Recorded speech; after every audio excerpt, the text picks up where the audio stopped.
ang mga kwento ng pag-ibig, kwento ng buhay at kwento ng pag-asa dito sa Barangay Love Stories. Love Stories.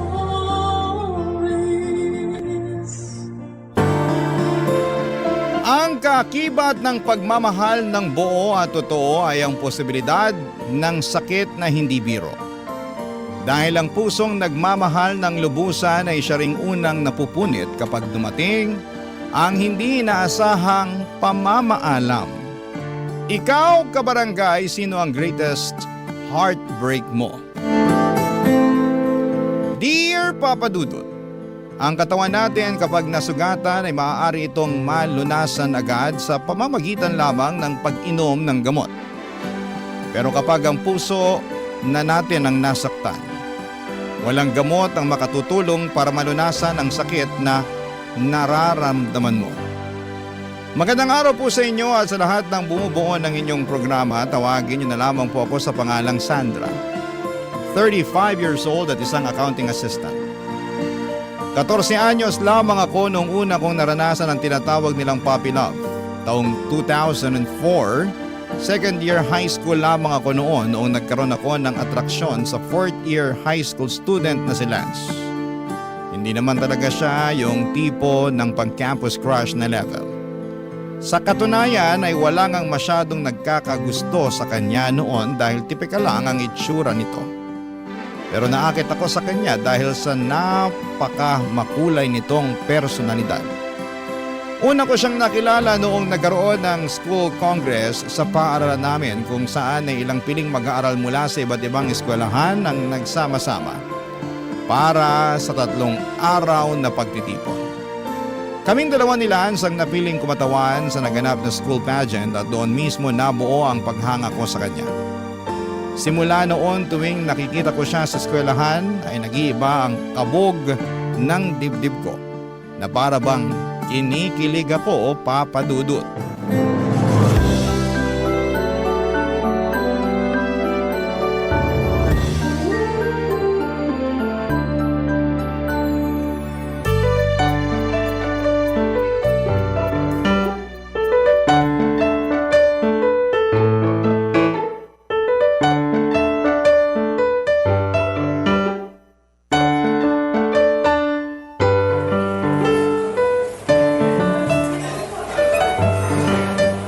So, kailan mo naman ikikwento sa akin tong sinasabi mong man of your dreams? Sino ba kasi yan, Sandra? Ba't di mo pa sabihin sa akin? Wag na. Hindi mo rin naman kilala eh. Taga-ibang section ba? Hindi. Sa ibang year siya. Mas matanda siya kaysa sa atin. Talaga? Third year o fourth year? Senior na siya. Hala siyang, landi ng kaibigan kong to. Sino nga? Sabihin mo na. Baka kakilala ko tapos matulungan pa kita. Wag mo nang alamin kung sino. Sabihin mo na. Isa, lalo mag-iinit ang ulo ko. Sige ka. Sige na nga.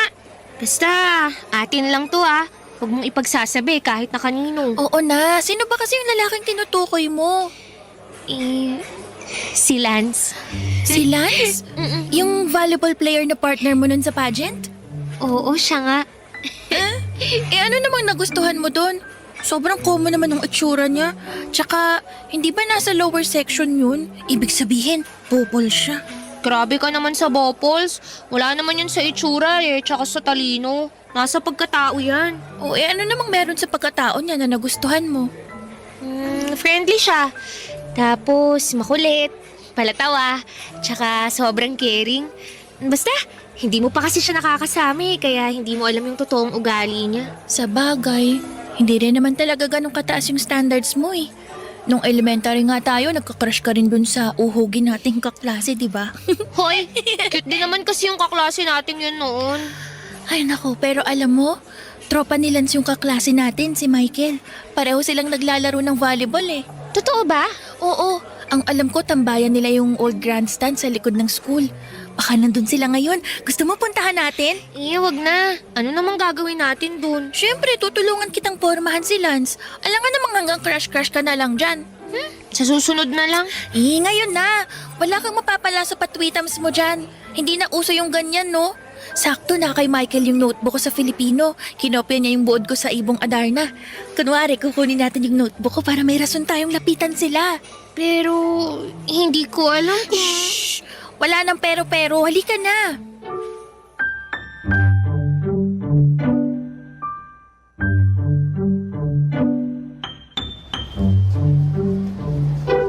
Emma! Wag na kasi, Halika nakakahiya. na. Ito na yung chance mo para mapalapit sa crush mo. Sa susunod na lang, malapit nang mag-time mo. Ano ka ba? May 15 minutes pa. Huwag kang ano dyan. Nandito na tayo kaya bawal nang umatras. Ay, ayun sila oh. Sabi na nandito sila nakatambay eh. Sino ba yung Lance dyan? Yung matangkad na nakabukas ng botones ng polo. Oh, in fairness naman, may itsura kahit konti. Pwede na yan. Halika na. Sandali lang, Emma. Sandali lang naman. Oh, ano? Bakit? Check mo muna kung maayos tong itsura ko. Baka mamaya hulas na pala ako. Ay naku, matagal ka ng hulas. Hindi mo na maayos yung problema mong yan. Halika na. Ay, naku, paalis na sila. Ang bagal mo kasi. Lance! Lance, sandali lang!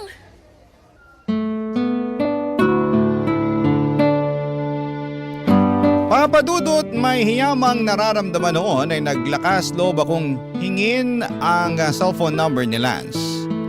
Tinext ko siya kinagabihan at nagulat ako dahil mas mabilis pa sa alas 4 noong nireplyan niya ako na parabang matagal na niya akong inaantay na mag-text sa kanya. Sa mga sumunod na araw ay mas napalapit pa kami sa isa't isa hanggang sa napasama na kami ng kaibigan kong si Emma sa grupo nila Lance. Hindi naglaon ay naging kami rin ni Lance, Papadudot. First time ko lang pumasok sa isang relasyon noon, kaya nung unay natakot akong sagutin siya. Dahil baka magalit ang mga magulang ko kapag nalaman nilang may boyfriend na ako. Simula noon ay araw-araw pagkatapos ng klase namin ay lagi ko siyang nakikitang nagaantay sa labas ng classroom namin. Hindi siya umuwi hanggat hindi niya ako nakikitang nasundo ng tatay ko. Super supportive din siya sa mga extracurricular activities na sinasalihan ko na kahit malayo ay tinitiyak niyang nasasamahan niya ako. Ang relasyon namin ni Lance ang bumuo sa high school life ko. Puppy love lang yon kung tawagin ng ibang tao, pero para sa akin ay totoong pag-ibig na ang nararamdaman ko para sa kanya. Sa kanya ko humuhugot ng lakas sa bawat hamong dumarating sa akin o nag-aaral pa lamang ako. Siya ang pinagmumula ng mga maliligayang alaala ko na kailanman ay hindi ko makakalimutan. Papadudot, para sa akin ay si Lance ang inaasahan kong lalaking nakatakda para sa akin. Pero pagsapit ng graduation kasabay ng pagsasaya namin dahil sa wakas, ay tapos na sa high school si Lance, ay isang balita ang ibinahagi niya sa akin na siyang kinalungkot ko, Papadudot.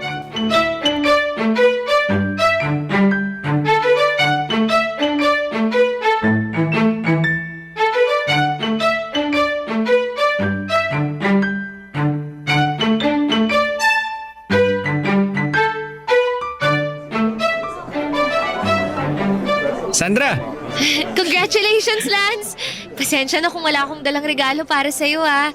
Bawi na lang ako sa susunod. Ayos lang yun. Di mo na kailangan mag-abala.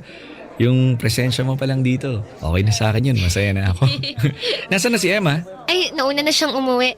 Ah, ganun ba? Nasa labas na si mama, naghihintay. Gusto ko niyang imbitahan. Kain daw tayo sa labas. Ako? Naku, paano yan? Hindi ako nakapagbihis ng maayos eh. Tingnan mo nga itong itsura ko. Mukha lang akong mamimili sa palengke. Uy, grabe. Maganda naman yung suot mo ah. Alam mo, kahit ano pang isuot mo, maganda ka pa rin. Hindi ka na. Teka lang sandali.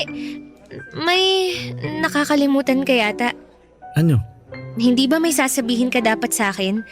Yung tungkol sa sinabi ng mama mo kanina. Ah, yun ba? Mamaya na lang natin pag-usapan pagkatapos natin mananghalian. Lance, sabihin mo na ngayon. Kanina ko pa yan iniisip eh. Mas mabuting ipaalam mo na sa akin para mapanatag na ako. Di ko kasi alam kung paano ko sasabihin tong balitang to sa'yo eh. Ang totoo kasi niyan, kahit ako, di ko pa talaga tuluyang natatanggap yung mangyayari. Mangyayari? Ano ba kasi yun? May kinalaman ba to sa ating dalawa? Kasi Sandra, sa susunod na buwan, magmamigrate na kami sa US. Ano? Migrate? Lilipat na kayo sa US? Oo, buong pamilya namin. Doon na kami titira. Doon na rin ako magpapatuloy ng pag-aaral ko. Pero paano ako? Paano tong relasyon natin? Akala ko ba walang iwanan? Tapos iiwan mo ko. Magkakalayo lang naman tayo eh. Pero ano man ang meron tayo ngayon, hindi magbabago yun. Lance, matagal mo na ba tong alam? Oo. Matagal na nilang nilalakad yung mga papel namin sa paglipat. Tapos ngayon mo lang to sasabihin sa akin? Sorry, di ko alam kung paano ko sasabihin sa'yo yung totoo eh. Kahit ako, di pa rin handa sa pag-alis namin. Alam mo, uuwi na lang ako. Sandali lang. Hindi ka na sasama sa amin? Biglang sumama yung pakiramdam ko eh. Pakisabi sa mama mo, pasensya na. Maiwan na kita. Sandra, sandali lang! Sandra! Papadudot, nagtampo ako noong nalaman kong lilipat na sa Amerika ang buong pamilya ni Lance. Hindi dahil huli ko nang nalaman ang pag-alis nila, kundi dahil sa kaalamang magkakalayo na kami ni Lance.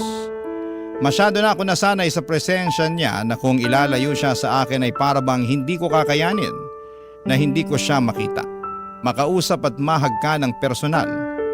Pero sa huli wala rin kaming nagawa at gustuhin man naming magsamang dalawa ay kailangang sundin ni Lance ang pamilya niya. Sa mga sumunod na buwan ay halos araw-araw na ako nakatambay noon sa bahay nila Lance. Dahil doon ay mas naging close ko pa ang mga magulang niya, pati na rin ang nakababata niyang kapatid. Kung saan sila nagpupunta noon ay sinisiguro nilang kasama nila ako. Ramdam kasi nila na sa likod ng mga ngiting ipinapakita naming dalawa ni Lance ay ang kalungkutan sa nagbabadyang paghihiwalay naming dalawa. Kaya ang bawat araw patungo sa kanilang pag-alis ay tiniyak naming hindi yon masasayang.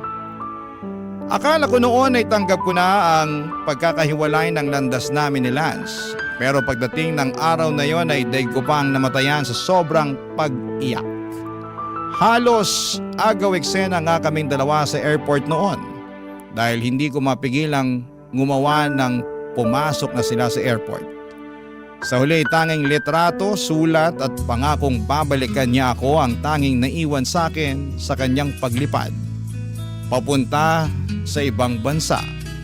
Papadudot. Barangay Love Stories. Barangay Love Stories. Hindi madali ang naging long distance relationship namin ni Lance. Lalo na noong panahong hindi pa uso ang mga smartphones. Gabi-gabi ay lagi ako nakatambay sa computer shop para lamang maka-video call ang boyfriend ko. Sobrang mahal pa noon ang bayad sa computer, papadutot, na umaabot ng 50 pesos kada oras. Halos hindi na ako mag-recess noon sa eskwelahan para lamang makapag-ipon ng perang pang-internet. Hindi nga naglaon ay nakahanap din kami ng maayos na routine ni Lance. Sinisiguro namin na once a week ay nakakapag-usap kami online. Pati na rin sa mga importanteng okasyon ay lagi kaming nagtatawagan para mapanatili naming mainit ang relasyon namin. Matapos nga ang 5 taon simula nung umalis sila ay umuwi ng Pilipinas ang pamilya ni Lance para samahan ako sa pagtatapos ko sa kolehiyo. Doon ay isang bagay ang ginawa niya na mas nagpatibay sa aming relasyon.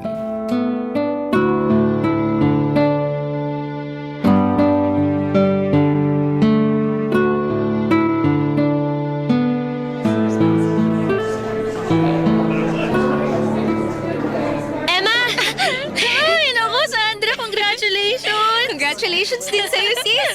Sa wakas graduate na tayo. Naku, mas congratulations sa'yo dahil ang haba-haba ng hair mo. Ha? Bakit? Basta, sama ka sa akin. May nag-aantay sa'yo sa labas. Sino naman? Basta, sandali, pairam ako ng panyo mo. Teka, ano bang ginagawa mo? Kailangan mo ng piring sa mata para mas ma-surprise ka. Hawak ka lang sa akin, dali. Sundan mo ako ha. Sandali lang, baka matumba ako. Saan ba tayo pupunta? Basta, magtiwala ka lang sa akin. Ayan, dahan-dahan lang ha. Ayan, malapit na tayo. Saan ba kasi tayo pupunta, Emma? Ang dami mo namang alam, ha? Basta, wait lang. Nandito na tayo. Konti na lang. Hakbang. Ayan. Kailangan nating lumayo sa mga tao para walang masyadong umepal sa eksena nyo. Eksena namin, Ninong. Nang bisita mo. Ayan, nandito na tayo. Oh, tatanggalin ko na tong piring ha. Ready ka na ba? Kanina pa ako ready. Okay. Bibilang ako. 3, 2, 1. Surprise! Lance! Congratulations, love. Kailan ka pa umuwi? Sinong kasama mo? Mag-isa ka lang ba? Oh, one question at a time lang, mahina ka laban. Ito muna, flowers. Congratulations ulit. Oh, salamat. Oh, paano yan? Maiwan ko na muna kayong dalawa dyan ha. Makikipagpicturan lang muna ako sa mga klase natin doon. Bye-bye! Salamat, Emma. You're welcome. Basta yung chocolate ko ha. Sige na, babush! Nagulat naman ako. Hindi ko alam na umuwi ka pala. Hindi ko talaga pinalam sa'yo para ma-surprise kita. Si Emma lang yung sinabihan ko. Mag-isa ka lang? Kasama mo ba si tita? Kasama ko buong family ko. Tinaon ko talaga na ngayong buwan yung bakasyon namin para sakto sa graduation mo. Grabe, hindi pa rin ako makapaniwala. Ikaw ba talaga yan, Lance? Oo, ako nga. Sobrang namiss kita, Sandra. Ako rin. Halika nga rito, payakap nga. Ay, parang kagabi lang, magkausap pa tayo sa phone eh. Hindi ko alam na nasa Pinas ka na pala. Galing ko magtago ng secret, no? Ay, masaya na ako ngayong araw dahil nagtapos na ako.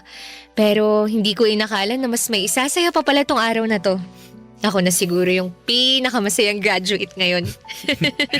Nga pala, may isa pa pala akong regalo sa'yo. Meron pa? Ito. Ano to? Buksan mo. Ha? Tama ba tong nakikita ko? Lansing-sing ba to? Hindi lang basta sing-sing yan. Na. Promise ring to. Natanda sa buong commitment ko sa'yo. Pangako ko naman na natili akong loyal at faithful sa relasyon natin kahit magkalayo pa tayo. Tong sing-sing na to, ito yung magiging paalala na pipiliin natin ang isa't isa kahit anong mangyari. Patunay ito na ang relasyon natin papunta sa tamang direksyon. Lance! Ngayon, Hoy! Bakit ka lumuluhod dyan? Sandra, tinatanggap mo ba ang promise ring na to bilang simbolo na mananatili tayo sa tabi ng isa't isa hanggang sa dulo?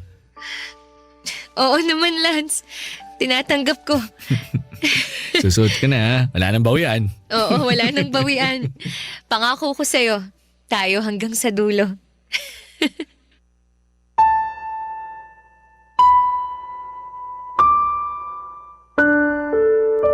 Kasabay ng pagtanda namin ni Lance ay ang pagyabong din ng aming relasyon. Sa mga sumunod na mga taon ay mas nag-mature pa ang tingin namin sa isa't isa. Kaya naman mas naalagaan pa namin ang pagsasama namin kahit na milya-milya ang layo namin mula sa isa't isa. Papadudot, hindi namin namamalayan na umaabot na pala kami ng mahigit 10 taon sa aming relasyon. Nang mga panahong yon ay pinagplanuhan na naming magpakasal. Sa katunayan, may nakatakda ng taon kung kailan kami dapat mag-isang dibdib. Kaso nga lang ay hindi namin inakala na iba pala ang plano sa amin ng kapalaran. Bago natapos ang taong 2017 ay na-diagnose si Lance na merong colon cancer. Labis-labis ang pag-aalala ko para sa kanya noon. Na kung maaari lang ay lumipad na rin ako patungo sa Amerika para lamang maalagaan ko siya. Lumaban naman po si Lance at sumailalim siya sa hindi mabilang na chemotherapy at ilang mga operasyon para lamang malampasan ang sakit nito. Pero sa huli, ang cancer na dumadaloy sa katawan nito ang siyang nagwagi. Pagsabit ng 2019 ay masyado nang advance ang cancer ni Lance kaya minabuti nilang itigil na ang pagpapagamot dito. Doon na naisipan ni Lance na umuwi na lamang ng Pilipinas para gamitin ang nalalabi nitong panahon na makasama ako, Papa Dudut.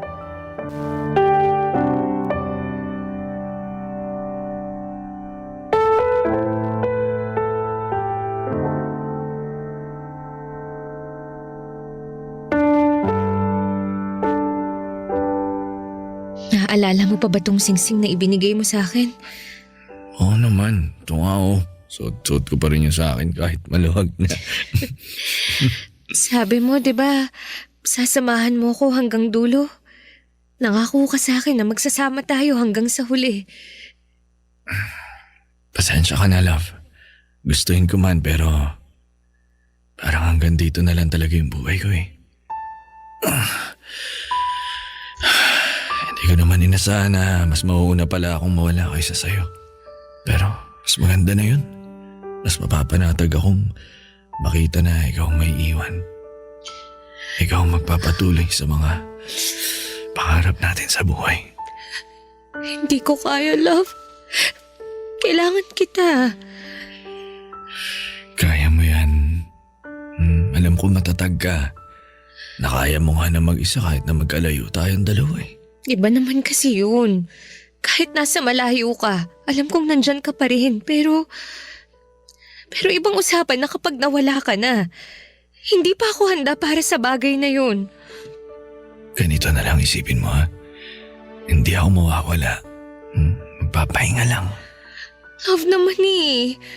Nagpapaalam ka na ba? Huwag muna please. Hindi pa kita iiwan. Mananatili ako rito sa tabi mo hanggang sa katawan ko na mismo ang bumigay. Pero love, lagi mong tatandaan na mahalaga ka sa akin. Ikaw ang pinakamagandang parte ng buhay ko at babaunin ko ang mga alaala natin hanggang sa kabilang buhay. Pero gusto ko na maging buo ka pa rin kahit wala na ako. Paano ko yun gagawin kung wala ka na? Alam mo naman na ikaw lang ang tanging tao na bumuo sa pagkatao ko. Bata pa lang tayo, parte ka na ng buhay ko. Kaya paano ako magpapatuloy nang wala ka? Madali lang yan. Kapag nawala na ako, huwag mong pagsasara ng pinto yung mga tao sa paligid mo. Kasi sa kanila ka uhugot ng lakas. Pag dumating na yung araw na kaya mo na, subukan mong umibig ulit. Di mo kailangang harapin ang mundo na mag-isa. Pangako, magiging matatag ako. Pero hindi ko maipapangako kung kakayanin ko pang umibig ng ibang tao. Siguro, hindi na. Iba ka eh. Wala na akong mahahanap at makikilalang katulad mo. Nasasabi mo lang yan dahil nandito pa ako. Pero gusto ko lang malaman mo na walang kaso sa akin kahit dumating yung panahon na ibang lalaki nang nilalaman ang puso mo. Sa katunayan, mas magiging masaya pang ako na makita ulit yung mga ngiti sa labi mo eh. Kahit na hindi ako yung rason nun. Ano ba itong pinag-uusapan natin? Love, pwede bang pass muna? Hindi pa ako ready sa ganitong klase ng usapan eh. Love, Ano yun, love? salamat. Kasi minahal mo ako. Hanggang dulo. Papadudod sa mga nalalabing panahon ni Lance ay siniguro kong bawat oras ay makakasama ko siya. Walang araw akong pinalampas na wala kaming ginawa kundi ang bumuo ng mga alaala na pareho naming dadalhin sa magkabilang mundo. 2 buwan matapos ang pag-uusap naming yon ay tuluyan na ngang nagpaalam si Lance. Hindi man kami kasal ay daig ko pa ang nawala ng asawa. Wala na ang kaisa-isang kakampi ko sa buhay na tanging nakakaintindi sa akin. Walang tahanan ko na ipinangako kong habang buhay kong aalagaan at sasamahan. Wala ang lalaking gabi-gabi kong ipinagdarasal na makakasama ko hanggang sa huling hininga. Papadudod sa pagkawala ni Lance ay para akong naiwan sa isang mundong walang kulay. Para bang kasabay ng pagpigil ng tibok ng puso ni Lance, ay tumigil na rin ang buhay ko. Hindi ko po mailarawan sa salita kung gaano ang sakit na nararamdaman ko noong kinuha mula sa akin si Lance. Kung mas may malungkot pa sa salitang kalungkutan, ayun na siguro ang nararamdaman ko noong namayapa siya. Papa Dudut, simula noon ay hindi na bumalik pa ang ngiti sa mga labi ko at pawang kalungkutan lamang ang nararamdaman ko. Barangay Love Stories. Barangay Love Stories. Papa Dudut, sa sumunod na taon ay mas lalo pang nasira ang mental health ko noong nagkaroon ng lockdown dahil sa pandemic. Dahil nasa loob lamang ako ng bahay buong araw ay mas lalo akong nangulila sa pagkawala ni Lance. Halos mabaliw na nga ako noon dahil wala man lang akong maayos na makausap tungkol sa nararamdaman ko. Suportado naman ako ng sarili kong pamilya pero hirap silang intindihin ako lalo na't hindi nila alam ang pinanggagalingan ko. Pagkatapos ng pandemic ay tuluyan nang nagbago ang buhay ko, Papa Dudut. Nawala na ang dating Sandra na nakilala nila bilang masiyahin at palakaibigan. Sa pagkakataong yon ay naging mailap ako sa mga tao. Mas gusto ko na lamang noon na mag-isa at hindi ako lumalabas ng bahay maliban na lamang tuwing pumapasok ako sa trabaho. Ni walang makalapit sa akin noon dahil nagsimulang magbago ang pakikitungo ko sa mga taong nakapaligid sa akin. Para bang ang mundo ko noon ay tuluyan ng binalot ng kadiliman. Hanggang sa netong nakaraang taon lang ay isang baguhang empleyado sa kumpanya kung saan ako nagtatrabaho ang biglang pumasok sa buhay ko. Siya si Anton na hindi ko inaasahang unti-unting babago sa masalimuot kong buhay, Papa Dudut.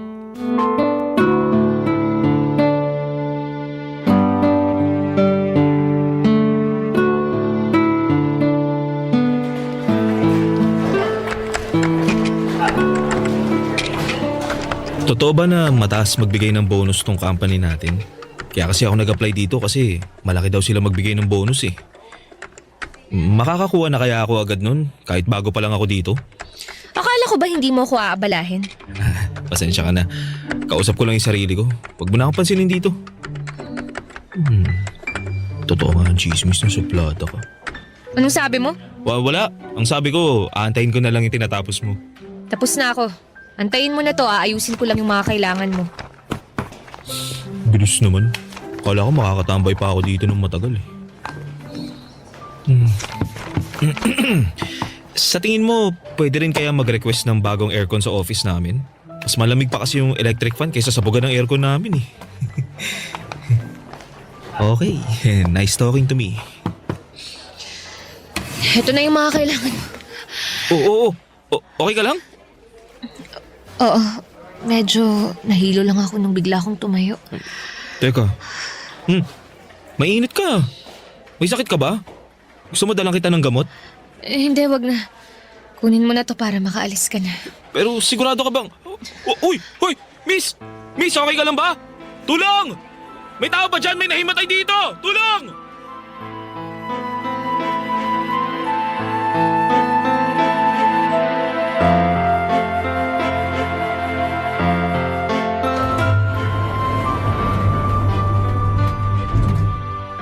Hoy, ikaw pala ulit. Kaka-out mo lang din? Oo, pauwi na ako. Ano? Kumusta na pakiramdam mo? Okay ka na ba? Eto, okay na ako.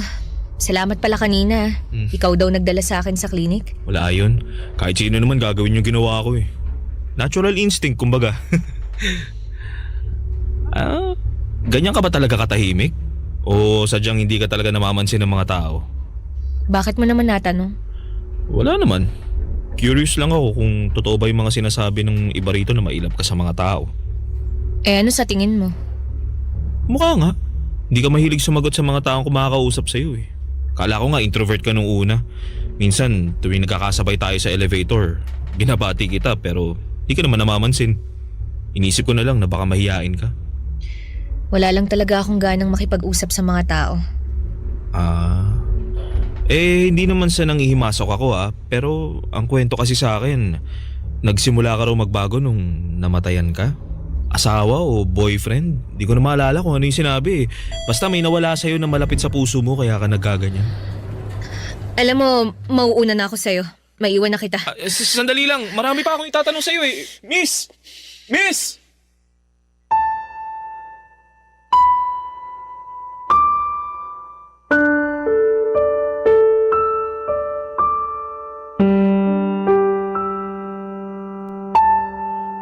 Papadudot nung nawala si Lance ay hindi ko na hinangad na magkaroon pa ng panibagong pag-ibig. Wala na yon sa mga plano ko sa buhay ko. Pero sa biglang pagdating ni Anton ay tila ba unti-unti niyang nabago ang pananaw na yon sa isipan ko. Hindi ko namamalaya na dahan-dahan na pala nitong binabago ang buhay ko. Ang dating mundo ko na tila ba wala ng kulay ay unti-unting nagkaroon ng laman. Ang matataas na pader na binuo ko para sa sarili ko ay dahan-dahan kong ibinabana. Sa isang iglap ang kalungkutang nararamdaman ko dahil sa pagkawala ni Lance ay napalitan ng ligaya sa pagdating ni Anton. Nang mga panahong yon ay si Lance pa rin ang laman ng puso ko pero hindi naglaon ay nagkaroon din ako ng lakas ng loob na papasukin si Anton sa buhay ko. Naisip ko na yun naman talaga ang gustong mangyari ni Lance. Ang magkaroon ako ng pangalawang pagkakataong umibig ulit at maramdaman ang saya na dulot nito. Kaya kahit nag-alinlangan pa, ay sinubukan kong sumugal. Masakit mang iwan ang nakaraan kasama si Lance ay kinailangan kong harapin ang kinabukasan sa tulong ni Anton, Papadudot.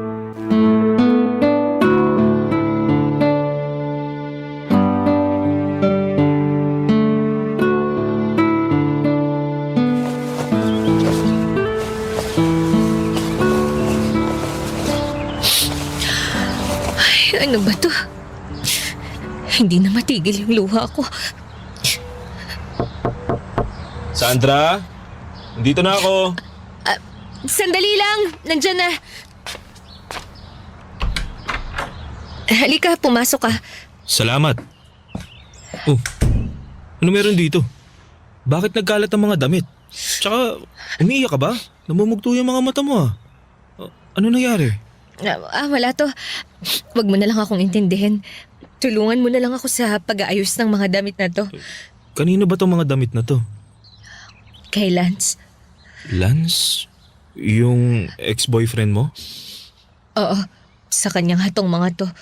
Marami siyang natirang gamit dito sa bahay nung inaalagaan ko pa siya. Bakit mo naman biglang naisipang ilabas tong mga gamit niya? Matagal ko na dapat tong ginawa eh.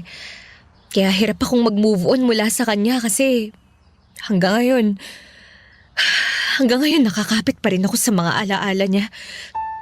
Hindi ako makapagsimula kasi kahit 5 taon na yung lumipas, siya pa rin yung laging laman ng puso't isip ko. Sandra, di mo naman kailangan madaliin to eh. Hindi madali ang magluksa, lalo na para sa taong minahal mo ng napakatagal. Pero hindi matutuwa si Lance kung mananatili akong ganito. Sobrang laki na ng ipinagbago ko simula nung nawala siya. Bago siya namatay, nangako ko sa kanya na nagpapatuloy ako sa buhay ng masaya. Alam mo, Anton, simula nung nawala si Lance, ngayon na lang ulit ako nakaramdam ng kasiyahan. Yun na yun nung nakilala kita. Totoo ba yan? Oo, ikaw lang yung taong dumating sa buhay ko na hindi ko ina-expect na magbibigay ulit ng kulay sa buhay ko. Sa tuwing nakakasama kita, para bang bumalik yung dating saya sa buhay ko. Alam mo, hindi ko naman intensyon na palitan si Lance o kunin kung ano man yung lugar niya sa puso mo. Alam kong espesyal siya at kahit kailan, hindi ko maihigitan ng pag-ibig na binigay niya sa'yo. Pero pwede kong subukan dahil alam kong deserve mong makatanggap ulit ng tunay na pagmamahal. Kaya ako nga ito ginagawa eh. Kasi handa na ako. Sa wakas, kaya ko na siyang pakawalan. Kaya ko nang magmahal ulit ng hindi na nakukonsensya. Kaya ko na ulit tumanggap ng pag-ibig ng hindi inaalala yung nakaraan ko. Dahil yun sa tulong mo, Anton. Ibig bang sabihin ito, tinatanggap mo na ako sa buhay mo? Oo, Hindi dahil gusto ko nang kalimutan si Lance, kundi dahil gusto kong tuparin yung ipinangako ko sa kanya. Na magiging masaya ako ulit. Yun ang gusto niyang mangyari. Salamat. Salamat, Sandra, at binigyan mo ako ng pagkakataon. Ano ka ba? Ako dapat ang magpasalamat sa'yo. Dahil kahit ilang beses kitang itinulak palayo, nandyan ka pa rin. Nagpupursige para sa akin.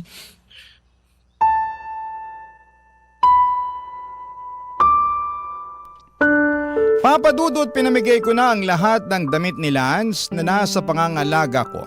Ang tanging natira sa akin ay ang promise ring na ibinigay niya. Hindi ko na ito sinusuot pero si Anton na mismo ang gumawa ng paraan kung ano ang gagawin dito.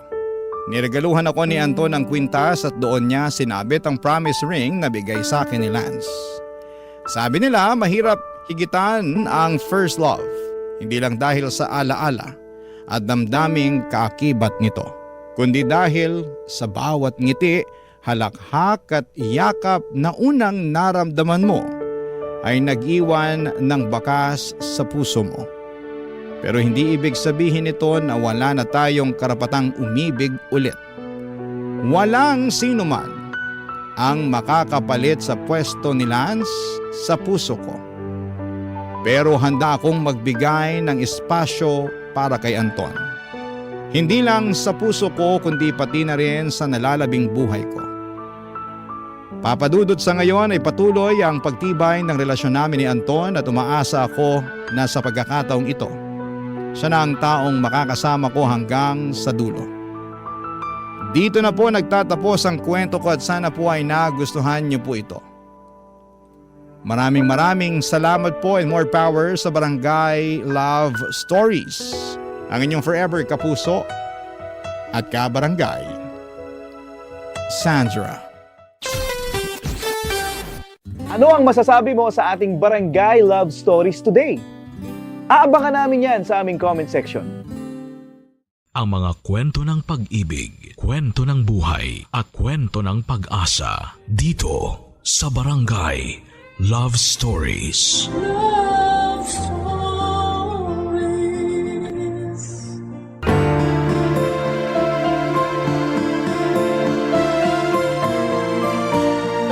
Maraming tao ang nanghuhusga base sa pisikal na anyo ng iba. Nakakalungkot mang isipin ngunit ito ang realidad ng ating lipunan. Ikaw, kabarangay, ano ang una mong napapansin sa isang tao? Dear Papa Dudut, maraming tao ang nanghuhusga. Pero sa mga pangyayaring ito sa buhay ko ay marami naman akong natutunan sa kanila. Magandang araw po sa inyo at sa lahat ng mga kabarangay ninyo. Ako po si Kea, isa sa mga bago ninyong tagapakinig. Pero fan na fan ninyo ako kaagad. Nadiskubre ko po ang Barangay LS sa isang simpleng araw na hindi ko inaasahan. Habang namimili po ako sa isang palengke, napansin kong halos lahat ng mga tindera at tindero ay masayang nakikinig ng Barangay LS. At dahil doon ay na-curious na rin po ako at sinubukan ko kayong i-search sa Facebook. At simula noon ay hindi na po ako nagpapahuli sa pakikinig ng Barangay LS tuwing alas 12 ng tanghalian. Gusto ko rin pong ibahagi sa inyo ang isang personal na kwento. Hindi man ito madaling ikwento pero pakiramdam ko ay makakatulong ito sa ibang katulad kong dumaraan sa parehong karanasan.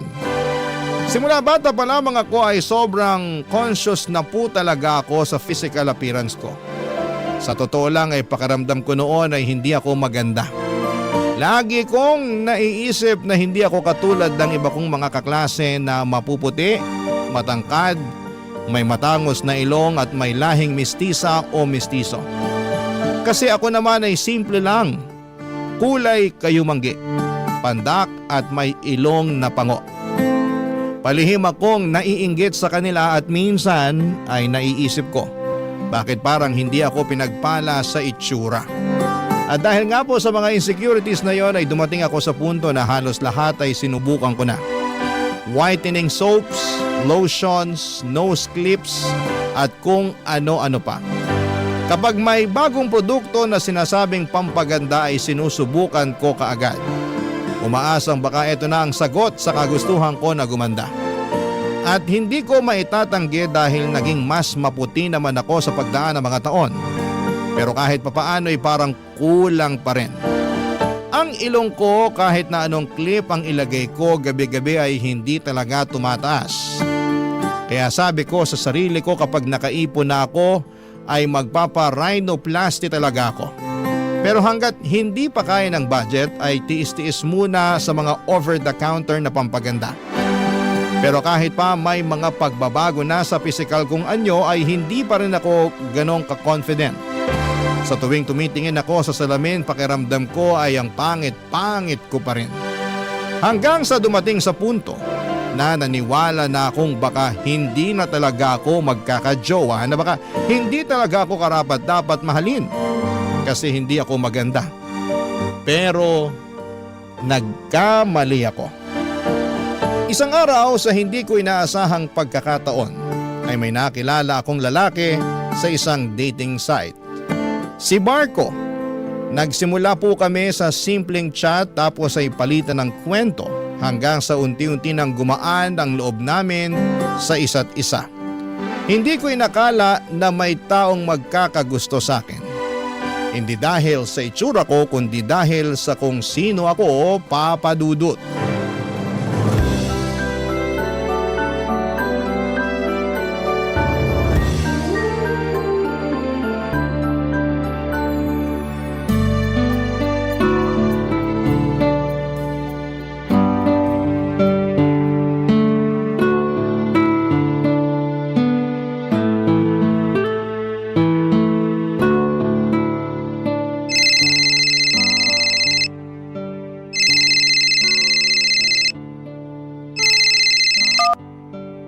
Hello?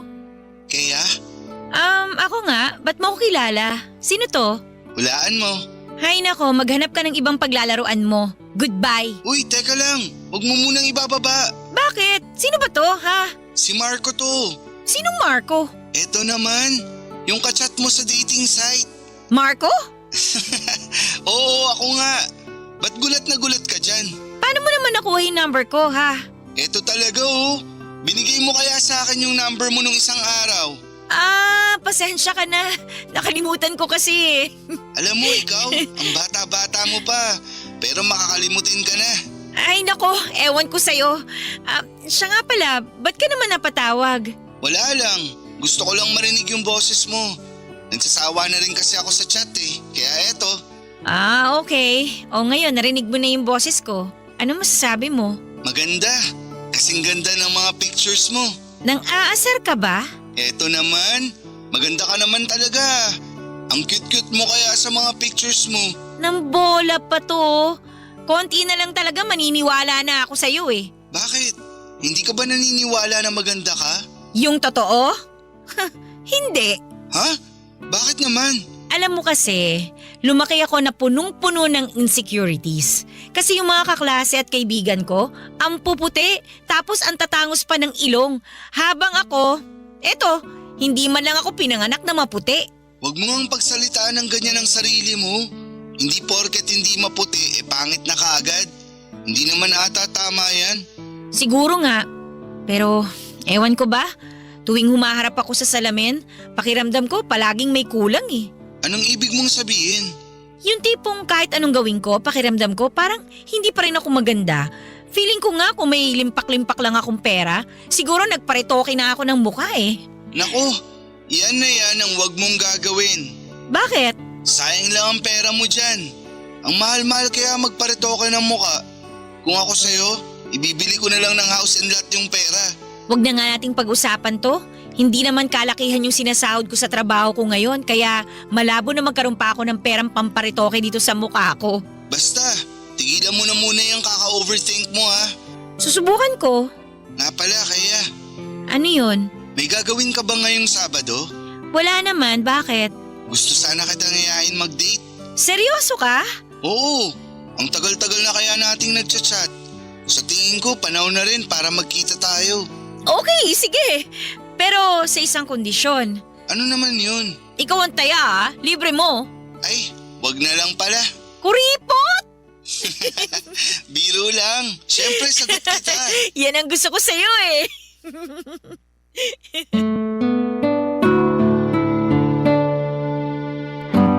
Papadudod na pagkasunduan namin ni Marco na magde-date kami sa isang restaurant sa BGC sa darating na Sabado. Sa totoo lang ay sobrang excited na ako. Parang gusto ko na ngang hilahin ang mga araw para lamang dumating agad ang araw ng Sabado. Gustong gusto ko na talaga siyang makita. Hindi ko may paliwanag pero iba talaga yung saya na nararamdaman ko tuwing naiisip ko na makakasama ko na si Marco sa personal. Alam niyo po kahit na hindi ko talaga gusto ang itsura ko kahit madalas ko pang sabihin, ang sarili ko na hindi ako kagandahan na iba talaga ang datingan ni Marco para sa akin. Kasi tuwing kausap ko siya kahit sa chat lamang o minsan sa tawag ay parang palagi niyang pinaparamdam sa akin na maganda ako, na cute daw ako. At minsan nga ay kinikilig pa siya sa mga simpleng selfie ko. Ewan ko ba? Hindi ko matukoy kung binobolo lamang ako ni Marco o talagang totoo na nagagandahan siya sa akin. Siguro'y ganon talaga. Kasi bilang mga tao, iba-iba tayo ng preference. At noong mga panahon na yon ay masasabi ko talaga na ako ang preference ni Marco. At habang hinihintay ko ang Sabado ay tuloy ako sa araw-araw kong trabaho. Mababa ang sahod, nakakapagod pero wala akong choice kundi ang kayanin ito. Pero habang ginagawa ko ang trabaho ko ay napaisip ako, ganito na lang ba palagi? Paano ko matutupad ang mga pangarap ko kung hindi ko susubukang umasenso? Kaya palihim na akong naghanap ng ibang trabaho online. 1, 2, 3 at hindi ko na mabilang kung ilang application ang pinasa ko. Gabi-gabi ko yung ipinagdarasal na sana kahit sa isa lang sa mga kumpanya na yon ay matanggap ako. Gusto ko na talagang makapag-ipon para sa mga bagay na matagal ko nang pinapangarap. At isa na doon siyempre ang magparitoke ng mukha. At makalipas ang ilang araw ay dumating din ang pinakahihintay kong araw. Ang first date namin ni Marco sa BGC. Maaga akong gumising. Nag-ayos, naghanda ng outfit na ilang beses ko pang sinukat sa harapan ng salamin para siguraduhin na maayos akong tingnan. Medyo kabado ako pero mas nangingibabaw yung excitement. Pagdating ko sa restaurant sa BGC ay tumibok ng malakas ang puso ko. Huminga ako ng malalim bago pumasok. At pagpasok ko ay nakita ko kaagad si Marco na naka-formal attire pa. At sa totoo lang ay mas gwapo siya sa personal at parang biglang lumambot ang tuhod ko nang unang tingin ko pa lamang sa kanya ay nagwapuhan ako.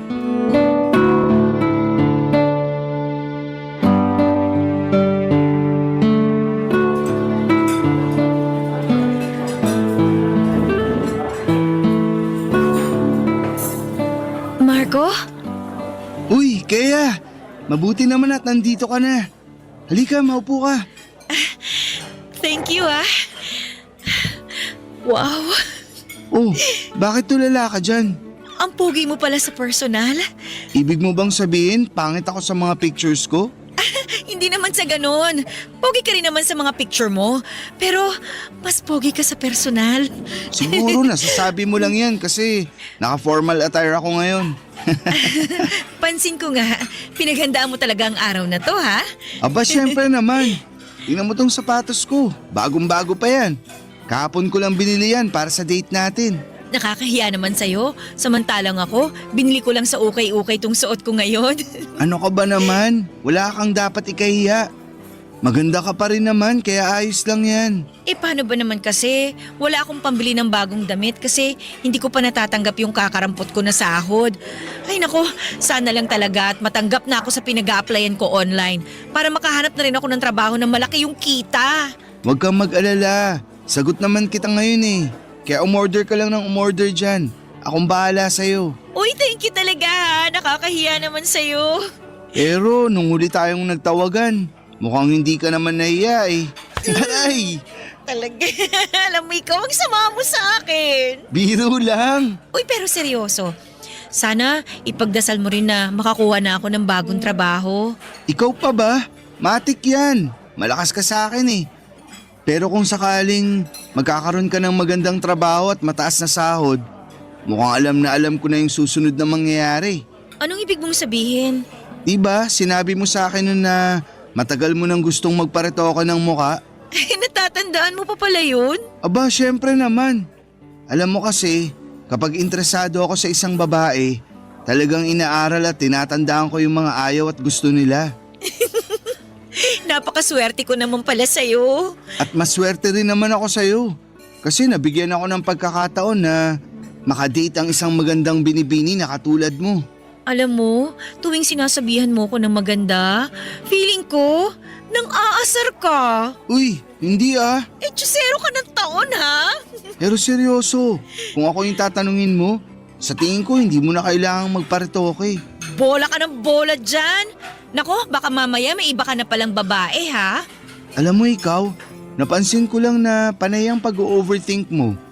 Pero di bali na lang, kasi cute ka naman kahit na nag-overthink ka eh. Huwag mong ibahin yung topic. Umamin ka. Siguro may iba kang chicks, no? Eto talaga oh. Paano mo naman nasabi yan? Ang galing mo kasi mambola eh. Tsaka magpakilig. Grabe. Ay, dapat sa makalawa ko pa to sasabihin eh. Pero sa tingin ko, ito na yung pinakamagandang opportunity para sabihin ko sa'yo to. Ano yun? Kaya, pwede ba ako manligaw sa'yo? Tingnan mo nga yung sarili mo. Ang gara-gara ng suot mo. Hindi ka pa ba nanliligaw ng lagay na yan? Mas gusto ko kasi yung traditional na pamamaraan ng panliligaw eh. Ano ibig mo sabihin? Gusto ko kitang bigyan ng love letters, tapos gusto rin kitang haranain kahit sintonado ako. Yun ay kung papayag ka. Ang kapal naman siguro ng mukha ko kung tatanggihan pa kita. Sige na nga, pumapayag na ako. Ayos! Umorder na nga lang tayo. Sigurado akong gutom ka lang.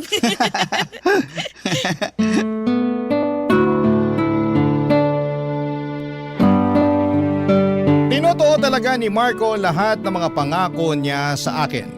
Hindi lang siya puro salita at pinakita niya talaga sa gawa kung gaano niya ako kamahal.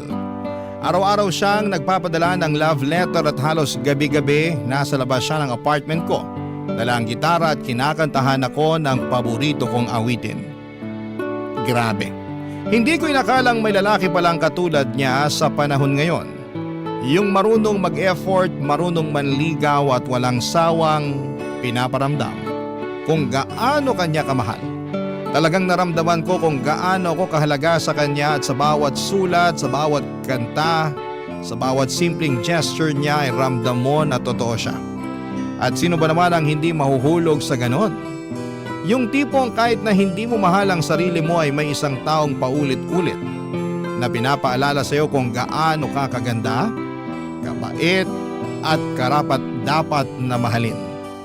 Kaya hindi rin nagtagal ay sinagot ko na si Marco at sa wakas ay naging kami na. Sobrang saya ko noon, Papa Dudut. Parang lahat ng insecurities ko ay biglang nawala, lahat ng takot, lungkot at pagdududa ko sa sarili ko ay unti-unting napalitan ng saya. Tuwing kasama ko po si Marco, pakiramdam ko ay ang gaan ng mundo. Parang ang ganda-ganda ng buhay. At dahil naging maayos at matatag naman ang relasyon namin, nakapag-decide kaming magsama na sa isang bahay. Nag-live-in kami. At nung unay sobrang saya, masarap sa pakiramdam na gumigising sa umaga na katabi mo yung mahal mo. At natutulog ka sa gabi na may kayakap kang taong nagpapasaya sa iyo. Ang akala ko ay yun na talaga ang simula ng panghabang buhay naming kwento. Pero habang tumatagal ay unti-unti kong napapansin na may mga bagay pa pala akong hindi lubusang naiwan sa nakaraan. May mga sugat pa rin pala akong hindi pa tuluyang naghihilom. Mga alaala at takot na matagal ko nang tinatakbuhan. Hindi ko inakala na hahabulin pa rin ako ng mga bagay na akala ko, Papa Dudut, ay matagal ko nang nalampasan.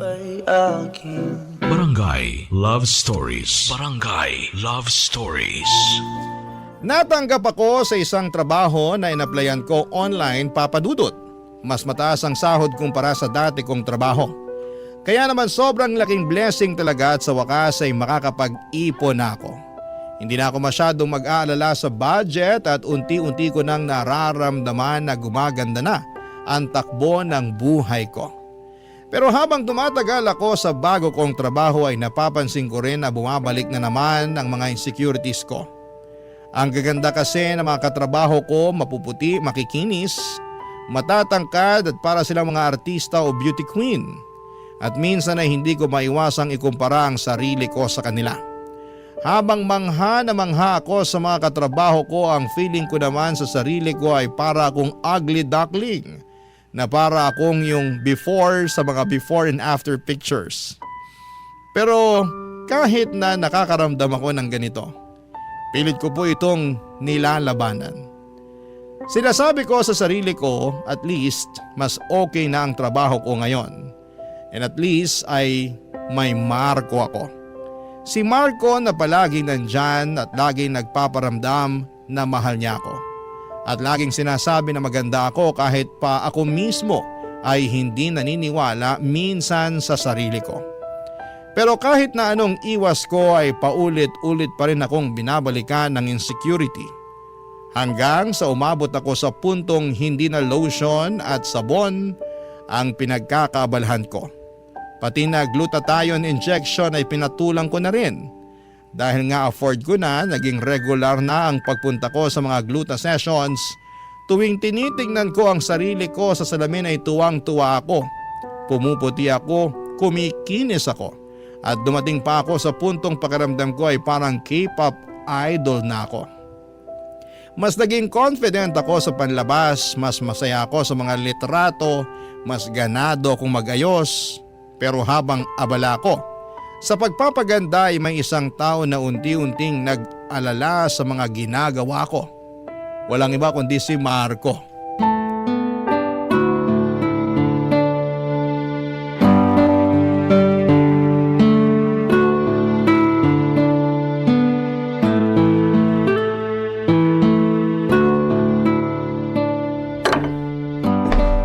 Hi babe, good morning! Nagluto na nga pala ako ng breakfast para sa'yo. Thank you, babe. Halika na, dali, upo ka na dito para makakain ka na. Wait lang ha, ito yung tosino. Yan. Babe, Bakit? Ano yun? may tatanong ako sa'yo. Pero sana huwag kang magagalit ha. Ako tuloy itong kinakabahan sa'yo. Ano ba kasi yun? Napapansin ko kasi na habang tumatagal, para kang namumutla. May hindi ka ba sinasabi sa akin? Yung totoo, may tinatago ka bang sakit? Ano ka ba naman? Wala akong sakit. Kung ganun, ba't parang palagi kang namumutla? Ay, grabe naman siya oh.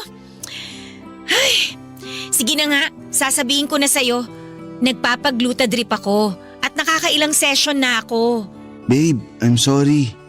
Ayaw kitang pangimasukan kasi may karapatan ka naman kung ano yung gusto mong gawin sa katawan mo. At sigurado ako na pera mo naman ang ginamit mo dyan. Kasi ni minsan hindi ka naman nanghingi sa akin. Kaso lang… Sandali lang. Medyo kinakabahan na ako dyan sa tono ng pananalita mo ha. Ano ba talagang gusto mong sabihin sa akin? Sige na, sasabihin ko na sa'yo. Wala naman ng saysay kung magpapaligoy-ligoy pa ako. Ay, sa tingin ko, hindi na nakakabuti sa'yo yung mga pinaggagawa mo. Anong ibig mong sabihin? Ang dami mong insecurities, babe. Halos gabi-gabi na lang, nilalagyan mo ng kimpit yung ilong mo. Tapos yung whitening soap sa CR, napapansin ko na rin na ang bilis-bilis na maubos. Tapos ngayon, ayan. At bakit? Kasalanan na ba ngayon na maging maganda? Hindi naman sa ganun yun.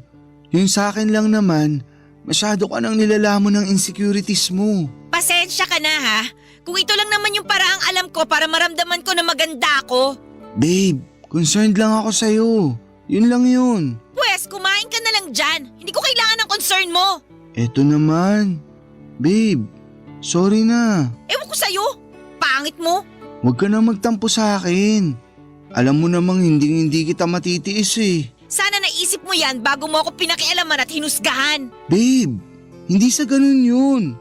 Yung sa akin lang naman, gusto ko na matanggap mo yung sarili mo. Kasi maganda ka naman eh. Ay, yan ang problema dito sa Pilipinas eh.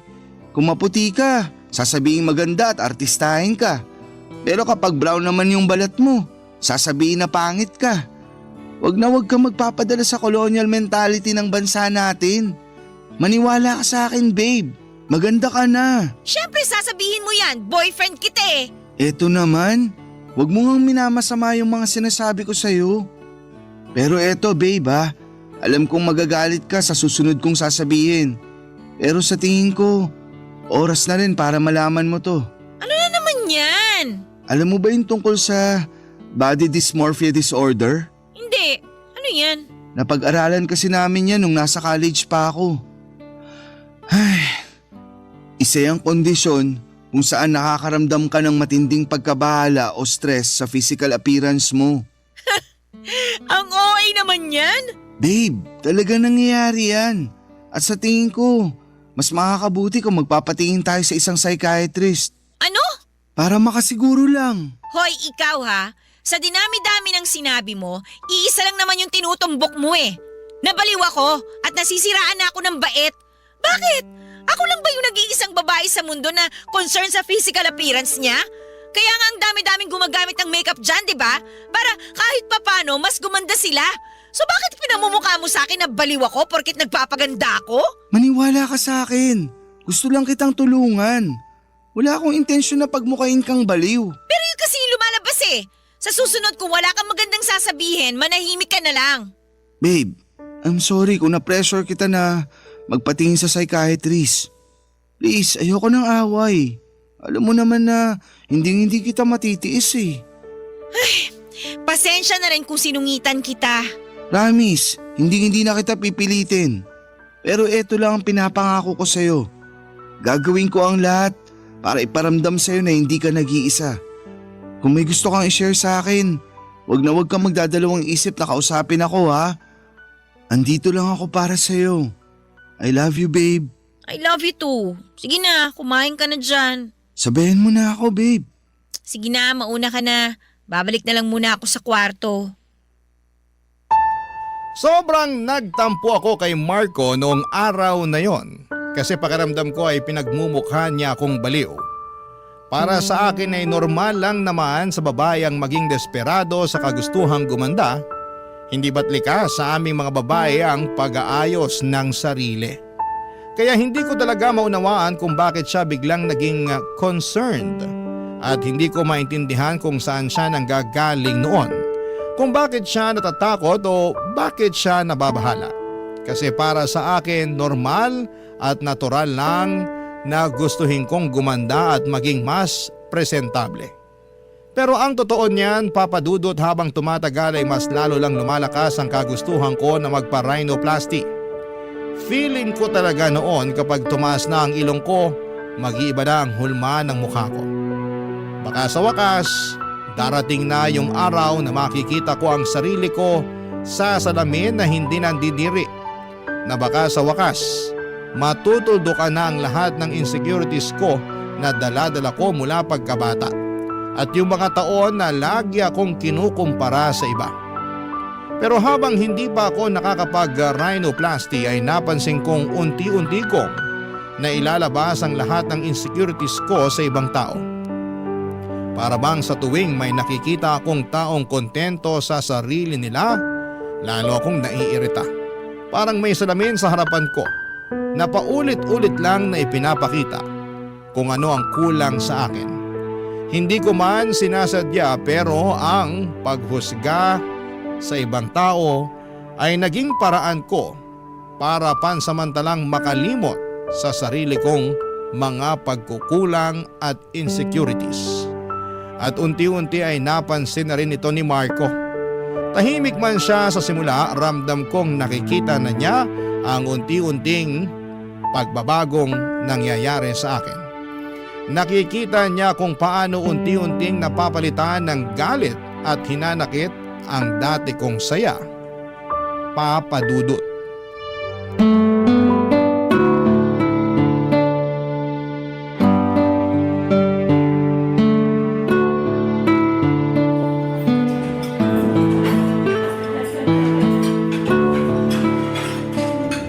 na lang talaga at nakalabas na rin tayo sa wakas. Kaya nga matagal na rin simula nung huli tayong kumain sa labas.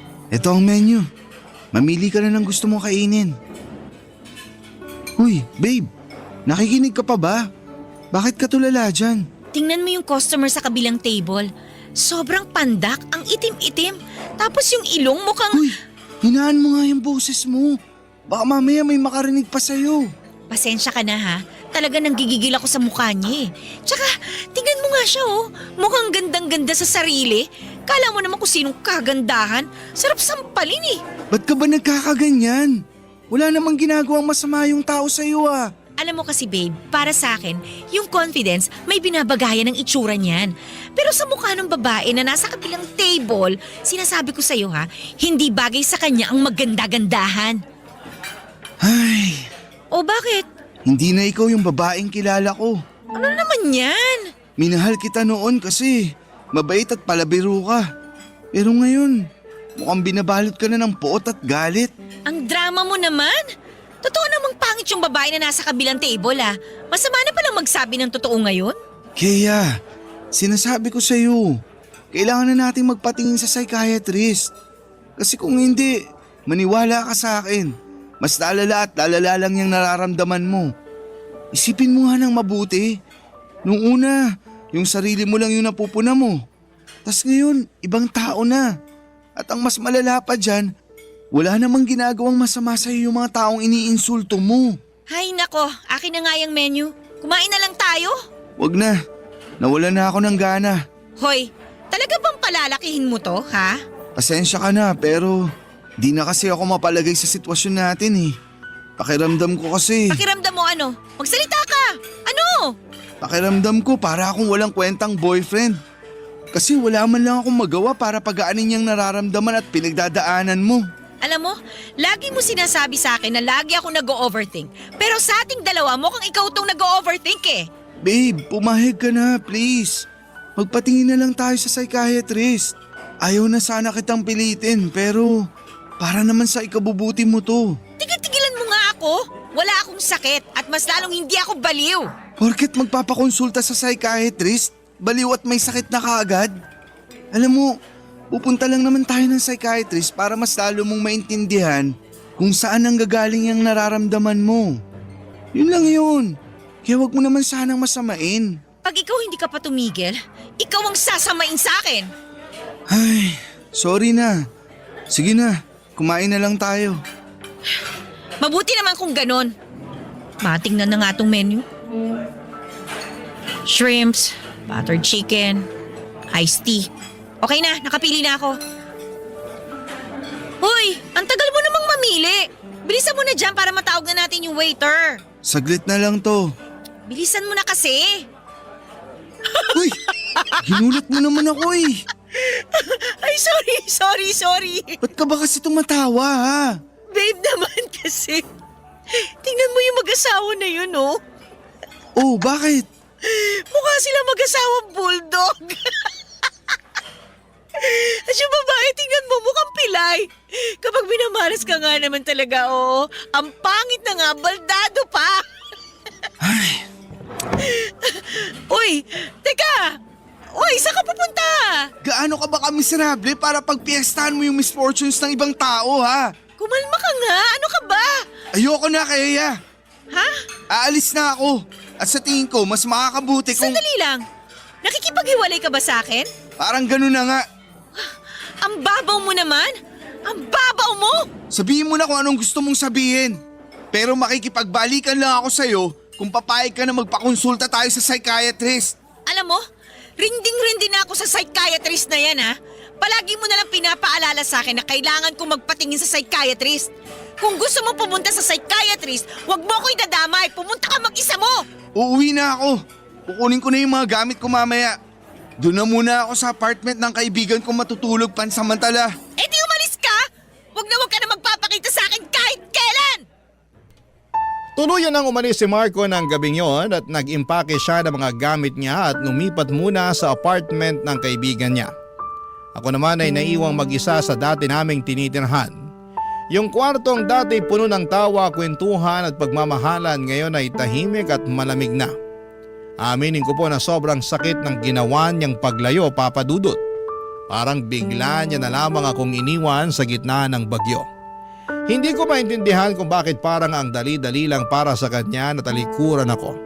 Lalo na't ang tingin ko sa dahilan ng tampo niya ay mababaw lamang. Pero sa halip na lamunin ako ng lungkot, pinilit kong buuin ulit ang sarili ko at hindi po yon madali pero sinubukan kong mag-focus sa mga bagay na gusto ko at kaya kong kontrolin. Pumasok ako sa trabaho ng mas maaga. Nagsipag ako ng husto at nagsimula akong mag-ipon para sa matagal ko nang gustong pangarap na magpa-rhinoplasty. Ang tagal ko nang pinapangarap yon at gagawin ko ang lahat para lamang matupad na rin sa wakas yung long time dream ko na yon. Ang totoo po niyan. Kayang-kaya ko pong ibenta yung kaluluwa ko para lamang magkapag-rhinoplasty. Pero habang binaplano ko ang lahat, doon ko na na-realize kung gaano talaga kamahal ang magpa-rhinoplasty. Akala ko ay sapat na ang naipon ko pero kulang pa rin pala.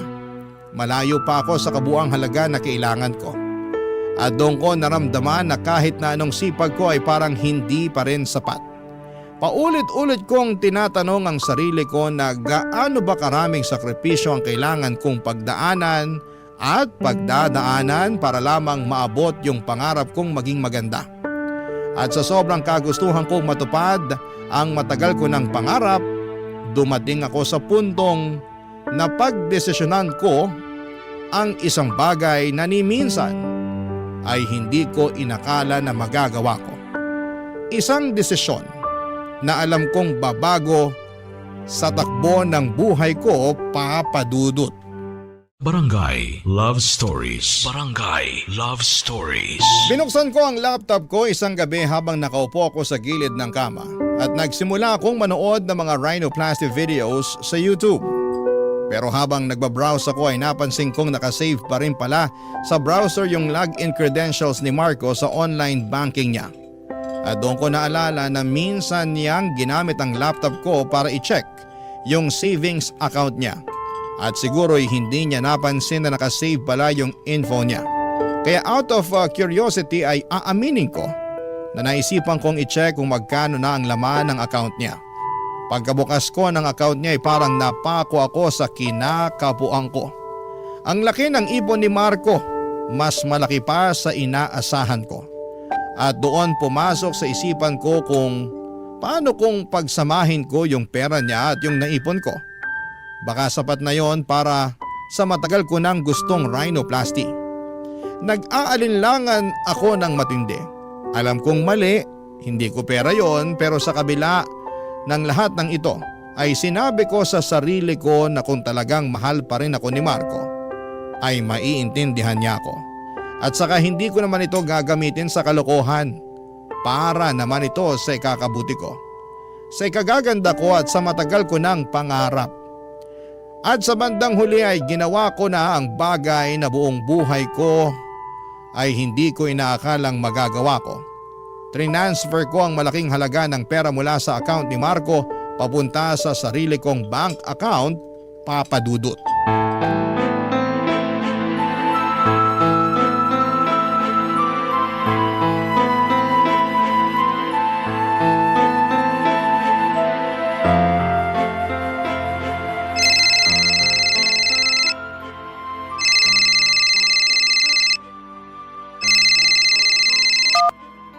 Hello?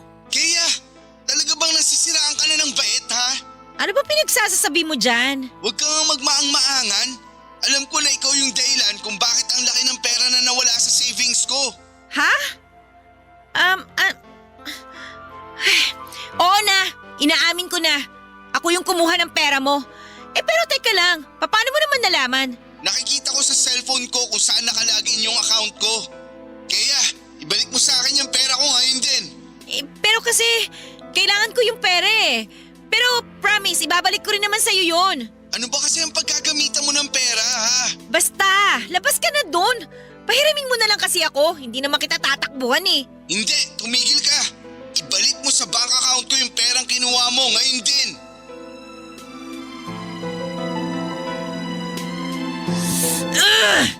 Sige na nga, saglit lang. Tapos na ba? Oo, naibalik ko na sa account mo yung pera. Mabuti naman kung ganon. Hello? Uy, andyan ka pa ba? Oo, sandali lang. Ano ba kasi yung ginagawa mo? Ba't mukhang busy ka dyan? Pinapalitan ko lang yung password ng bank account ko. Alam mo ikaw, ang sama ng ugali mo, no? Wala ka na bang tiwala sa akin? Paano ba kita pagkakatiwalaan? Kinuha mo na nga yung pera ko nang walang permiso ko, di ba? Pero binalik ko naman sa'yo kagad, di ba? So anong pinuputok ng butsi mo dyan? Kaya, I'm sorry. Pero mukhang kailangan na nating tapusin to. Teka lang!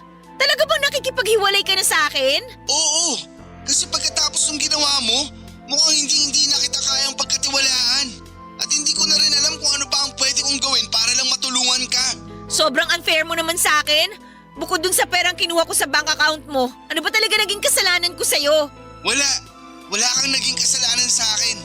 Ang totoo niyan, kaya ako nagpapakalayo-layo kasi gusto ko makapag-isip ng maayos bago ako makipagbalikan sa'yo. Pero nagbago na ang desisyon ko. Uli na ang lahat. Gusto na kitang hiwalayan. Walang niya ka! Hindi mo rin pala ako minahal ng totoo? Maniwala ka sa akin. Minahal kita, Kea. Kaya nga ako nasasaktan tuwing unti-unti kang nilalamon ng body dysmorphia mo. Kasi mahal kita. Pero ano? hindi ko na kasi alam kung ano pa ang gagawin ko sa'yo. Ayaw mong aminin sa sarili mo na kailangan mo ng tulong. Tapos tinakawan mo pa ako ng pera. Nahihirapan na ako, Kea. Hindi ko na alam ang gagawin ko. Pwes ako! Alam na alam ko kung anong nararapat mong gawin. Magpakalayo-layo ka at wag ka na magpaparamdam sa akin kahit na kailan. Napakadamot mo. Simpleng hiling lang, hindi mo pa ako mapagbigyan. Pero di bali na lang. Kasi may ipon naman ako eh. Gagawa ko na lang ng paraan to. Hindi ko na kailangan yung tulong mo. Saksak mo na sa baga at bilbil mo yung savings mo. Sandali lang. Saan mo ba kasi gagamitin yung pera, ha? Labas ka na nga doon. Split na tayo, di ba? Pagkatapos mo ako nakaawan, sa tingin ko may karapatan pa din naman ako kahit papaano para malaman kung saan mo binabalak gamitin yung pera. Magpaparhinoplasty ako. Masaya ka na? Kaya naman. Ay nako, alam ko na yung sasabihin mo. Sasabihin mo na naman na may sakit ako, na wag ko nang ituloy yung binabala ko. Ay nako, lumang tugtugin na yan. Alam mo naman na hindi biro magpa-rhinoplasty, di ba? Mabuti sana kung marami kang pera. Pero hindi, kasi ninakawan mo pa nga ako, di ba? Mababaon ka lang sa utang kapag tinuloy mo yung binabalak mo. Gusto mo ba yun, ha? Ano ba pakialam mo? Hindi na kita boyfriend kaya wala ka ng karapatan para panghimasukan pa ako. Pero syempre, hindi naman mawawala yung concern ko para sa'yo. Kaya please lang, makinig ka naman sa akin. Kahit ngayon lang. Pahihiramin mo ba ako ng pera o hindi? I'm sorry, pero hindi. O pwes, kung ganon tapos na ang usapang to. Panahon na para magkanya-kanya na tayo at huwag mo na rin akong tatawagan. Aaminin ko na mahal at minahal kita. Pero ang totoo niyan, sawang-sawa na rin ako sa pagbubunganga mo sa akin. Pakiramdam ko, para mo akong kinokontrol at sawang-sawa na ako sa ganong klaseng pakiramdam. Para na rin siguro sa ikabubuti ko tong hiwalayan natin. Alam mo, nakapakanan mo lang naman yung iniisip ko. Ito na yung huling beses na mag-uusap tayo. Naibalik ko na yung pera mo sa'yo, di ba? Wala na tayong dapat pag-usapan pa. Aaminin ko po na sobrang nasaktan ako sa naging pag-uusap namin ni Marco noong araw na yon. Hindi lang dahil sa mga sinabi niya kundi dahil sa totoo lang ay parang doon ko lang talaga naramdaman na tuluyan nang natapos ang relasyon namin. Pero habang pinapakinggan ko siya at habang inaalala ko lahat ng nangyari sa amin ay napaisip din ako. Baka nga hindi pa talaga ako handa para sa isang seryosong relasyon. Baka naman mas kailangan ko munang ayusin ang sarili ko. Buuin muna ang pagkatao ko bago ko subukang magmahal ulit. Siguro sa ngayon ay mas kailangan kong ituon ang atensyon ko sa sarili kong kaligayahan. At habang tumatagal ay mas lalo lamang ako nagiging desperada. Parang pakiramdam ko, hindi ako makakausad hanggat hindi ko nakikita sa salamin ang bagong ako. Kaya nagsimula akong maghanap ng ibang options. Nag-scroll ako sa Facebook at nag-join sa mga beauty and aesthetics groups. At doon ko nakita ang isang clinic na nag-aalok ng rhinoplasty sa napakamurang halaga. Sa sobrang mura ay halos kalahati lang ng regular na presyo ang inaalok nila. Agad kong tinignan ang page nila at binasa ang mga reviews. At sa totoo lang ay kahit may halong duda, naisipan ko na baka eto na talaga ang pagkakataon ko para gumanda sa presyong abot kaya. Kahit may kaunting kaba, talagang nagdesisyon ako. Pinaghandaan ko ang lahat at nag-file ako ng 1-month leave sa trabaho. Inayos ko lahat ng requirements at sinimulan ko na ang proseso ng pagpapa-rhinoplasty sa mas murang klinik. Dala ko ang pag-asang kapag natapos ito ay matutupad na rin ang matagal ko nang pinapangarap. Ang maging masaya sa tuwing haharap ako sa salamin. Pero parang sinampal ako ng tadhana. Kasi sa una, goods na goods pa ang itsura ng ilong ko. Maganda, maayos ang hubog at pakiramdam ko ay eto na talaga ang simula ng bagong ako. Akala ko ay natupad na sa wakas ang matagal ko nang pinapangarap. Pero habang lumilipas sa mga araw ay unti-unti kong napapansin na may kakaiba nang nangyayari. Namamagana yung ilong ko at imbis na gumanda ay parang lalong nagkakaproblema. At sa bawat araw na lumilipas ay mas lalo akong nakakaramdam ng kirot. At parang unti-unti na ring nabubura yung konting kasiyahang nararamdaman ko noong una. At napapalitan po ito ng takot, kaba at ng pagsisisi.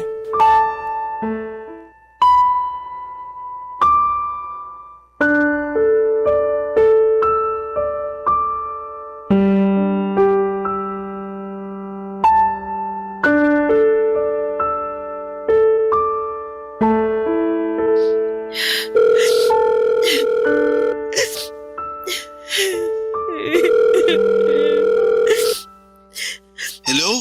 Kaya? Marco, Kamusta ka na? ayos lang. Ikaw, kumusta ka na? Okay lang naman. Diyan ka pa rin ba nakatira sa apartment ng kaibigan mo? Oo. Siya nga pala, gusto ko sanang humingi ng tawad sa'yo. Sorry sa mga nasabi ko sa'yo noon ha. Naisip ko na nagmamalasakit ka lang naman sa akin at dapat hindi ko minasama yun. Kalimutan mo na yun. Tapos na yun eh. Marco, meron nga pala akong ipapakiusap sa'yo. Ano yun? Gusto ko sanang makipagbalikan. Hello? Andyan ka pa ba? Oo. Andito pa ako. Sandali lang. Umiiyak ka ba? Miss na kita eh. Ang totoo niyan, miss na rin kita. Pero kasi, Ano? walang mangyayari sa'yo kapag hindi mo tinulungan ang sarili mo, kaya kahit ilang beses ko pa ipaalala sa'yo na kailangan mo ng tulong, hindi magiging sapat yun. Alam ko naman yun. Kaya nga napatawag ako sa iyo eh. Kasi narealize ko na lahat ng mga sinabi mo sa akin noon. At pumapayag na ako sa gusto mo. Magpapatingin na ako sa isang psychiatrist. Salamat naman sa Diyos. Alam mo ba kung ilang gabi kong pinagdasal to? Sa wakas, babe, magbabago na rin ang takbo ng buhay mo. At malalabanan na rin natin tong body dysmorphia mo. Pero huwag kang mag-alala. Kasi sasama na tutulungan kita, ha? Pero may kailangan akong aminin sa'yo. Ano yun? Sige na, sabihin mo na sa akin. Mag-promise ka muna na hindi ka magagalit. O siya, sige na. Hindi ako magagalit. Makikinig ako. Sige na, sabihin mo na. Tinuloy ko kasi yung rhinoplasty. Galit ka ba? Ay, aaminin ko na dismayado ako. Pero wala na akong magagawa. Andiyan na yan eh. Oh, kamusta naman yung pagpaparhinoplasty mo? Yun na nga yung problema eh. Yung ilong ko. Hindi ko na alam ang gagawin. Litong-lito na ako. Natatakot na ako. Kailangan ko ng karamay ngayon. Hindi kita maintindihan. Bakit? Ano ba kasi ang nangyari ha? Nung una, maayos naman yung pagkakagawa sa ilong ko. Pero ngayon, biglang namagay. At habang tumatagal, mas lalong lumalala yung pamamaga. Please, puntahan mo ako dito. Kailangan kita ngayon. Asan ka ba ngayon? Nandito pa rin sa apartment natin. Huwag kang aalis dyan ha. Papunta na ako. Siya nga pala. I'm sorry. I'm sorry dahil minasama ko yung concern mo sa akin. I'm sorry kung masyado ako naging makasarili. I'm sorry. I'm sorry kung hindi ako nakinig sa'yo. Ano ka ba naman? Huwag na nga nating pag-usapan yun. Hindi makakabuti sa'yo yan. Alam mo, totoo niyan. Gusto na sana kitang iwalayin eh. Pero habang lumilipas sa mga panahon, mas lalo kong nare-realize na mahal pa rin kita. At hindi ko kakayanin kung may masamang mangyari sa'yo. Mahal na mahal din kita. I'm sorry, please. Huwag na huwag mo akong iiwan. Pangako, hindi na kita iiwan. Aray, ang sakit. Ayos ka lang? Anong nangyayari sa'yo ha? Huwag kang mag-alala. Pagdating ko dyan, pupunta na tayo ng ospital, okay? Babe, thank you talaga. Pero please lang, bilisan mo na. Parang mahihimatay na ako sa sobrang sakit. Dumating si Marco sa apartment ko noong mismong araw na yon at nakita niya kaagad ang kalagayan ko. Na halos hindi na ako makatayo sa sakit. Namamagana ng sobra ang ilong ko at ramdam ko na parang may kumikirot sa loob. Hindi na siya nagtanong pa at agad niya akong dinala sa ospital. Mabuti na lamang at naagapan yung impeksyon pero hindi rin naging madali ang lahat. Nagkaroon ng kaunting deformity ang ilong ko at hanggang ngayon ay kailangan ko pang bumalik sa ospital para masiguradong tuluyan na itong maghilom. At imbes na gumanda ako ay mas lalo lamang akong pumangit at may mga oras na nagsusuot na lamang ako ng face mask para hindi makita ng mga tao ang deformity ng ilong ko. Mahirap, nakakapagod.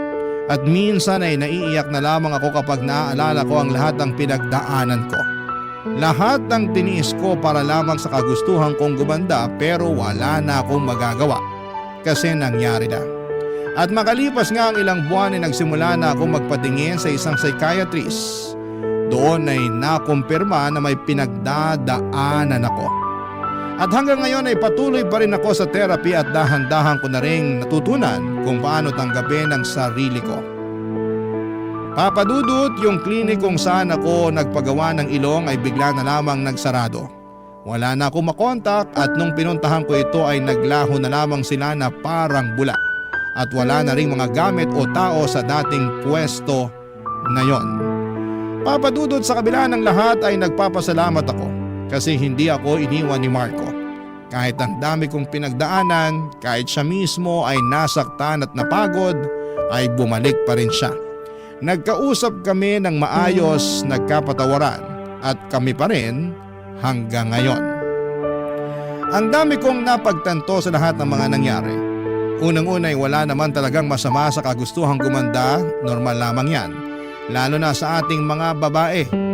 Pero dapat alam din natin kung kailan na ito nagiging sobra at makakasama sa atin. Hindi ko kinukondena ang mga nagpaparitoke o nagpapaputi. Dumaan din ako sa ganoon at alam kong malaking tulong ito para sa iba sa pagpapalakas ng loob at tiwala sa kanilang sarili. Pero kung dumarating ka na sa puntong parang hindi ka na mapalagay at nawawala na ang peace of mind, kapag wala kang binabago sa itsura mo ay baka panahon na para huminto sandali, pag-isipan ang sarili mong kalagayan at kumonsulta sa isang taong makakatulong tulad ng ginawa ko ngayon. Higit sa lahat ay natutunan ko rin po na hindi talaga dapat tayo humusga base lamang sa itsura. Aaminin ko na may mga panahong naging mapanghusga ako, lalo na sa mga taong confident sa sarili kahit na hindi sila pasado sa standards ko noon. Ayaw ko mang aminin ito pero minsan ay naiisip ko na baka yung nangyari sa ilong ko ay ang nagsilbing karma sa mga taong hinusgahan at nilait ko dati. Pero wala na akong magagawa kung hindi ang tanggapin ang katotohanan na hindi na babalik sa dati ang itsura ko. At habang sinusulat ko po ito, umaasa ako na mas maraming makakaintindi sa kwento ko kesa ang manghusga. Maraming salamat po ang inyong kapuso at kabarangay forever, Kea. Ano ang masasabi mo sa ating Barangay Love Stories today? Aabangan namin yan sa aming comment section.